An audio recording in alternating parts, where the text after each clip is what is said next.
हम सभी अपने परिवार में रहते हैं और कोई ना कोई मेहमान हमारे घर आता ही रहता है। फिर क्या होता है, हम बच्चे चाहते हैं कि सब उपहार, फल, मिठाई हमें ही मिल जाए। माँ के मना करने पर भी छुप छुप कर सब खत्म। फिर क्या, डांट, पेट दर्द और कोई ना कोई बीमारी। यह सब क्या कहलाता है? यह हमारा लालच होता है। फिर क्या, दादी माँ, मम्मी, पापा, बाबा सभी लोग हमें समझाते हैं कि हमें लालच नहीं करना चाहिए। अत्यधिक लोभ और लालच विनाश का कारण बनता है, परेशानी का सबब होता है। क्योंकि व्यक्ति अपनी ज़रूरतों को तो पूरा कर सकता है पर लालच को कभी नहीं पूरा कर सकता। इसलिए सही कहा गया है, अगर हम अपने मन को नियंत्रित कर लेते हैं तो हमारा वह सबसे बड़ा मित्र है, और अगर हमने अपने मन को नियंत्रित नहीं किया तो हमें किसी शत्रु की आवश्यकता नहीं है। यही सीख हमें हमारा पाठ चैप्टर 3 जमीन की भूख इससे इस कहानी के माध्यम से हम सीखेंगे। आइए पहले हम चैप्टर की रीडिंग करते हैं। यहाँ एक किसान है महेश्वर, उसकी कहानी को बताया गया है कि वह किस प्रकार गांव में रहता था और किस प्रकार उसके साथ सारा वाकया होता है। आइए मेरे साथ दोहराएंगे और पढ़ने की कोशिश करेंगे। महेश्वर ने कड़ी मेहनत से गांव के संपन्न किसानों के बीच अपना स्थान बनाया था। हरे भरे खेत, पशुधन और नौकर चाकर उसकी संपन्नता का बखान करते थे। उसे भी यह सब देखकर बड़ी खुशी होती और मन के किसी कोने में दबा उसका अहंकार भी पुष्ट होता। उसकी संपन्नता गांव के अनेक लोगों को फूटी आंख न सुहाती थी। वे ऊपर से विनम्र बने रहते परंतु अवसर मिलने पर उसे नुकसान पहुंचाते। वह बड़ी विनम्रता से उन्हें समझाता किंतु उन पर कोई प्रभाव न पड़ता। उसका सबसे समीप का पड़ोसी उसे नुकसान पहुंचाने में सदा आगे रहता। जब उससे सहा न गया तो उसने अदालत में अर्जी दी।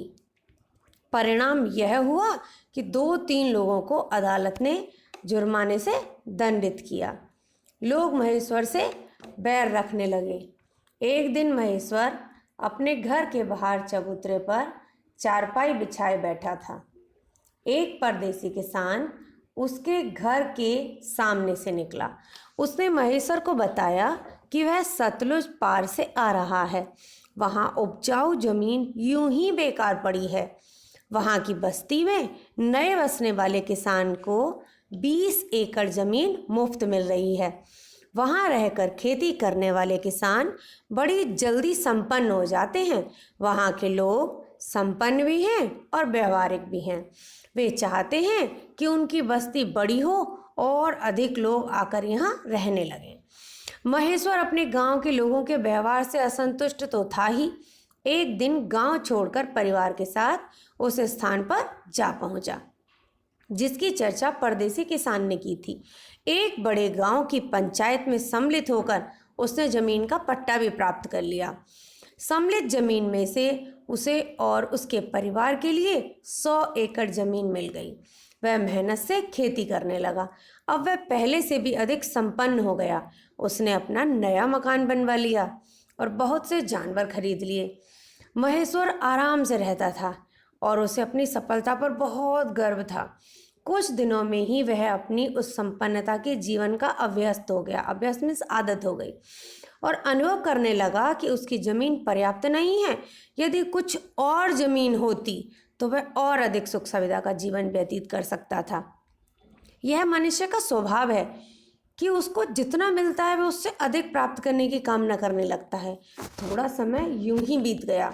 एक दिन किसी सौदागर ने रात्रि व्यतीत करने के लिए महेश्वर के किवाड़ खटखटाए और अपना प्रयोजन बताया।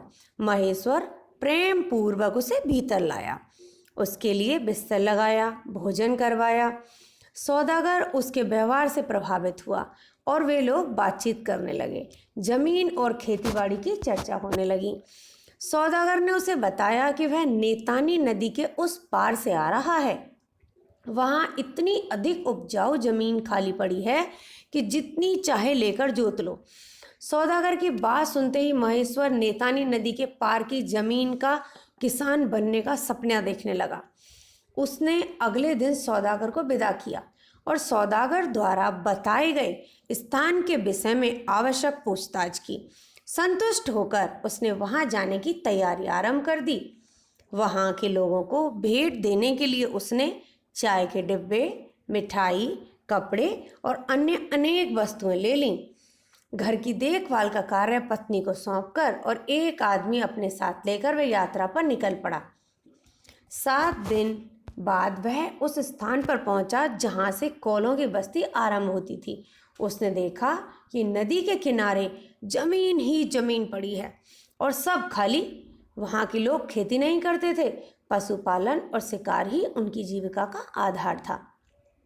वहां के लोग सीधे और सरल स्वभाव के थे। महेश्वर के साथ लाई वस्तुओं को भेंट देकर उन लोगों को खुश कर दिया और दुभाषिए के द्वारा अपने वहां पहुंचने का उद्देश्य बताया। अब देखिए यहाँ पर 2 वर्ड्स न्यू आए आपके, दुभाषिए और उद्देश्य। दुभाषिया होता है जो हमारी लैंग्वेज को समझकर सामने वाले की लैंग्वेज में उसे परिवर्तित कर देता है। मिस हम कह सकते हैं एज ए ट्रांसलेटर। और उद्देश्य उसका एम क्या था, वहां आने का उसका क्या कारण था। लोगों ने भी महेश्वर का उत्साह से स्वागत किया। उसे सबसे अच्छे डेरे में ले जाकर बिठाया। महेश्वर के सम्मान में उन लोगों ने एक शानदार दावत दी। महेश्वर ने कहा, मैं आपकी ज़मीन देखकर बहुत खुश हुआ। हमारे यहाँ ज़मीन की कमी है और वह आपकी ज़मीन की तरह उपजाऊ भी नहीं है। उसी समय एक आदमी रोएदार बड़ी टोपी लगाए वहाँ आया। सब उसके सम्मान में खड़े हो गए। दुभाषी ने बताया कि यही उनका मुखिया है। महेश्वर भी उसके सम्मान में खड़ा हो गया। उसने तुरंत अपने सामान में से बढ़िया बढ़िया चीज़ें निकाली और मुखिया को भेंट कर दी। मुखिया ने महेश्वर को की भेंट सहर्ष स्वीकार कर ली। सहर्ष में बड़ी प्रसन्नता के साथ लोगों ने मुखिया को महेश्वर के आने का उद्देश्य बता दिया। मुखिया ने अपने साथियों की बातें सुनकर महेश्वर से कहा, हमारे यहाँ जमीन की कमी नहीं है, जितनी चाहो अपनी पसंद से उतनी जमीन ले लो। महेश्वर ने कहा, मैं चाहता हूँ कि जो जमीन लूँ कस्बे की अदालत में उसकी पक्की लिखा पढ़ी हो जाए। जब मुखिया ने महेश्वर की शर्त मान ली तब महेश्वर ने कहा, जमीन किस भाव मिलेगी?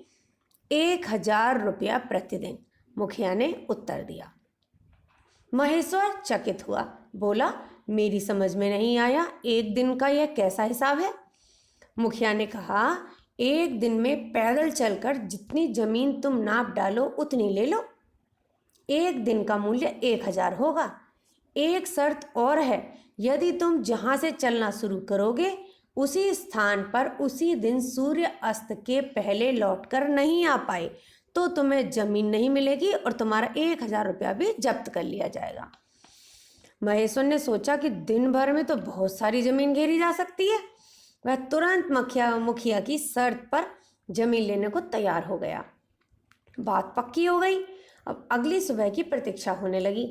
रात भर उसे नींद नहीं आई। विचारों की विशालता में जमीन का ही बिंदु घूमता रहा। वह सोचता रहा कि अपनी सारी शक्ति को वह चलने में ही लगा देगा जिससे अधिक से अधिक जमीन घेरी जा सके। मैं इतनी जमीन घेर लूँगा कि मेरे जैसा किसान कहीं सुना भी न जा सकेगा। उसे जोतने के लिए दर्जनों बैलों और नौकरों की आवश्यकता पड़ेगी। उसके सपनों में भी यही ही बातें बनी रहीं। महेश्वर ने सवेरे उठकर अपने साथ आए आदमी को जगाया और उसे गाड़ी तैयार करने को कहा। वह खुद लोगों को बुलाने गया। जब सब लोग इकट्ठे हो गए और मुखिया भी आ गया तब उसने कहा, अब हमको चल देना चाहिए, समय बहुत हो गया है। महेश्वर 1 मिनट भी नष्ट नहीं करना चाहता था, इसलिए उसने चाय पीने से इनकार कर दिया। मुखिया महेश्वर को लेकर टेकरी पर पहुंचा। देखिए, टेकरी बोलते हैं वह स्थान जो समतल भूमि से थोड़ा ऊंचा होता है, अर्थात जहाँ कह सकते हैं मिट्टी का एक बड़ा ऊंचा टीला। अपनी रोएदार टोपी को उतारकर टीले पर रखते हुए उसने कहा, यह निशान रहेगा, अर्थात वह जगह रहेगी जहाँ से तुम्हें चलना है। यहाँ से चलकर तुम्हें यहीं आना होगा। सूर्य डूबने से पहले तक तुम जितनी जमीन घेर लोगे वह तुम्हारी है। महेश्वर ने 1000 रुपये गिनकर टोपी में रख दिए। एक रुमाल में रोटियां रखी, पानी की बोतल ली और फावड़ा भी ले लिया। धोती कसकर और आस्तीनें चढ़ाकर चलने को तैयार हो गया। पहले वह यह नहीं तय कर पा रहा था कि किस दिशा में चला जाए। पूर्व दिशा में सूर्य निकल रहा था। वह अपना समय नष्ट नहीं करना चाहता था, बस पूर्व दिशा की ओर चल पड़ा। 1 किलोमीटर चलने के बाद उसके बदन में फुर्ती आई और वह तेज चाल से चलने लगा। लगभग 5 किलोमीटर चलने के बाद उसने पीछे मुड़कर देखा कि उसे टेकरी पर उस पर खड़े आदमी धूप में साफ दिखाई देते थे। अब धूप में गर्मी आने लगी थी। उसे खाने की याद आई, पर उसने खाया नहीं। टोकरी उतार कर कंधे पर रखी और अपनी चलने की गति को और तेज कर लिया। उसने पीछे मुड़कर देखा कि टेकरी कठिनाई से दिखाई देती थी, मतलब वह दूर निकल आया था। उसके ऊपर चलते हुए लोग चींटियों की तरह रेंगते लग रहे थे। उसने सोचा, काफ़ी दूर निकल आया हूँ, अब लौटना चाहिए। उसका शरीर पसीने में तर हो रहा था। उसे प्यास भी लग रही थी। उसी स्थान पर उसने गड्ढा बनाया, उस पर घास का ढेर लगा दिया, जिससे पता चले कि वह कहाँ तक आ गया है। पानी पीकर वह बाईं ओर मुड़ा। जैसे जैसे वह आगे बढ़ता, उसे अच्छी उपजाऊ भूमि दिखाई देती। उसका लालच बढ़ता जाता और वह चलता जाता। दोपहर हो रही थी। सूरज उसके सिर के ऊपर था। वह अब कुछ थकान भी अनुभव करने लगा था। थोड़ा आराम करने के लिए वह एक स्थान पर बैठ गया। फिर उसने रुमाल की से रोटियां निकाल कर खाईं और पानी पिया। वह बैठा ही रहा, लेटा नहीं। उसे डर था कि कहीं नींद न आ जाए। खाना खाने से शरीर में कुछ नई शक्ति आ गई। उसने फिर चलना आरंभ किया। काफ़ी लंबी भूमि नापकर वह बाईं ओर मुड़ने ही वाला था कि उसे जमीन का एक बहुत उपजाऊ टुकड़ा दिखाई पड़ा। उसने उसे भी नाप लिया। उसने गड्ढा खोदकर उस पर घास का ढेर लगाकर अपना निशान बना दिया। अब वह फिर मुड़ गया, टेकरी की ओर देखा, पर वह दिखाई नहीं दी। उसने सोचा कि वह अधिक दूर नहीं निकला आया है, अब इस दिशा में कुछ कम ही नापूंगा। इस तीसरी भुजा पर उसने तेजी से अपने कदम बढ़ाए। बड़ी कठिनाई से वह 3 किलोमीटर ही चला था कि देखा सूरज ढलने लगा है। उसने अनुमान लगाया कि वह टेकरी से लगभग 15 किलोमीटर दूरी पर है। इस दिशा में वह और आगे बढ़ना उसे ठीक नहीं लगा। उसने सोचा, अब लौटना चाहिए। अब वह सीधा टेकरी की ओर चलने लगा। यहाँ पर भी उसने गड्ढे पर घास का ढेर बनाकर निशान बना दिया। अब महेश्वर इतना थक गया था कि उसके लिए आगे चलना कठिन हो रहा था। धूप और गर्मी ने उसकी सारी शक्ति छीन कर दी थी। पैरों में छाले पड़ गए थे, टांगें उठती नहीं थीं। सूरज ढल रहा था, इसलिए आराम करने के लिए भी उसके पास समय नहीं था। फिर भी वह तेज चाल से आगे बढ़ रहा था। उसने टोकरी, टोपी, जूते सब फेंक दिए। उसकी सांस फूल रही थी। बार बार यही सोचता था कि सूरज डूबने से पहले टेकरी पर कैसे पहुंचूंगा। अब वह दौड़ने लगा। उसकी छाती जोर जोर से धड़क रही थी। वह डर रहा था कि थकान के कारण गिरकर कहीं मर ना जाए, पर उसने दौड़ना बंद नहीं किया। वह उन लोगों के सामने हार मानकर अपनी हंसी नहीं कराना चाहता था। सूरज क्षितिज में समाया जा रहा था। क्षितिज कहते हैं जहाँ धरती और आसमान एक जगह मिलते हुए प्रतीत होते हैं, दूर कहीं पर। महेश्वर भी अपने निकट के स्थान पर आ गया था। टेकरी पर खड़े लोग चिल्लाकर उसे उत्साहित कर रहे थे, मतलब जोर जोर से आवाज दे रहे थे कि आ जाओ आ जाओ, अब तुम पास में ही हो। उसे टेकरी पर टोपी और उसके निकट बैठा मुखिया भी साफ दिखाई दे रहा था। उसने निराश दृष्टि से सूर्य की ओर देखा। सूर्य धरती के नीचे धंस चुका था। महेश्वर जान गया कि टेकरी तक पहुंचते पहुंचते अंधेरा हो जाएगा। उसके मुख से एक चीख निकल गई। उसकी सारी मेहनत बेकार होने वाली थी। टेकरी पर लोग उसे अब भी पुकार रहे थे। वे ऊंचाई पर थे और अब भी उन्हें सूरज दिखाई दे रहा था। महेश्वर ने भी देखा कि टेकरी पर अभी धूप है। उसने अपनी सारी शक्ति समेटकर लंबी सांस खींची और वह आंखें मूंद कर टेकरी की ओर दौड़ा। टेकरी के पास वह मुंह के बल गिरा और मुख से चीख निकल पड़ी। उसके हाथ टेकरी पर रखी मुखिया की टोपी तक पहुंच चुके थे। मुखिया ने देखा और कहा, देखो भाई, इसने कितनी जमीन ले डाली है। महेश्वर का नौकर दौड़ कर आ गया। उसने महेश्वर को उठाना चाहा। महेश्वर के मुंह से खून बह रहा था। वह मर चुका था। मुखिया के आदमी दुखी भी थे और महेश्वर पर हंस भी रहे थे। नौकर ने महेश्वर के लिए कब्र खोदी और उसे उसमें दफना दिया। महेश्वर के लिए अब केवल 2 मीटर जमीन पर्याप्त थी। देखिए, अब हमने इस पूरे चैप्टर को रीड किया। आपने क्या देखा कि जो ये महेश्वर था, महेश्वर का एक अच्छा खासा स्टेटस था, समाज में अपना स्थान था, संपन्न किसानों में उसकी गिनती होती थी और बहुत सारी ज़मीन जायदाद का वो मालिक था। बहुत अच्छा उसका मकान था, घर परिवार से संपन्न था। सब कुछ सुविधाएं होते हुए उसके मन में केवल एक बात आ रही थी कि थोड़ा और होगा तो मैं अच्छे किसानों में मेरी गिनती होगी। यही एक लालच की भावना ने उसको मृत्यु तक पहुंचा दिया। और जब एक सौदागर ने आकर उसे बताया कि नेतानी नदी के पास एक ऐसी भूमि है जिसको जाकर आप नापो, सस्ते दामों में मिलेगी और आप एक संपन्न किसान बन जाओगे, तो उसने उस मौके को नहीं छोड़ा।